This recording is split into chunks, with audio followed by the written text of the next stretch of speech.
Benom guruhi o'zini benomus deb atasa ko'proq yarashar ekan. Siz ko'rib turgan ushbu lavha ham katta ehtimol bilan hayp uchun qilingan. Odat e'tibordan chetda qolayotganlar mana shunaqa hayp qilib turishadi. Sizlar nimani targ'ib qilyapsizlar? Qay zamonda nomusli erkak ayol kishining poyiga tiz cho'kkan? To'g'ri, bu hamiyatsiz g'arb jamiyatiga yarashaveradi, lekin biz sharqliklar buni o'zimizga zinhor qabul qila olmaymiz.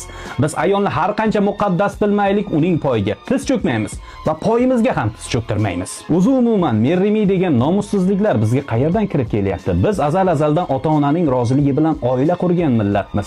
Bizga bunaqa isqir tashviqotlarni tiqishtirmanglar. Biz uchun oila ommaga ko'z-ko'z qilinadigan emas, aksincha ommadan yashiriladigan muqaddas munosabat. Benom guruhiga aytar gapim shu.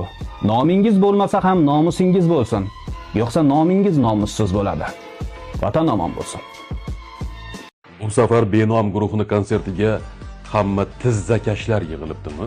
Qachondan beri bir o'zbek yigiti mayli o'sha sevgan qizini hammaga reklama qilib uni oldida tizzalaydigan bo'ldi. Kimga havas qilyapsanlar? Qayerdan o'rgandilaring bu qiliqni? Yevropada bir hezim bashara shu ishni qilsa, bizni yigitlar ham, bizni o'zbek yigitlari ham shu ishni qilish kerakmi? Izohlarni o'qib qo'yaman. Voy havas qildim, voy baxtli bo'linglar, voy men oldimda qachon tizzalash, hamma behayo mana shu joyda. O'y sal insof kerak. Ota bobong qilgan ishni qil. Topgan hunarlaringiz.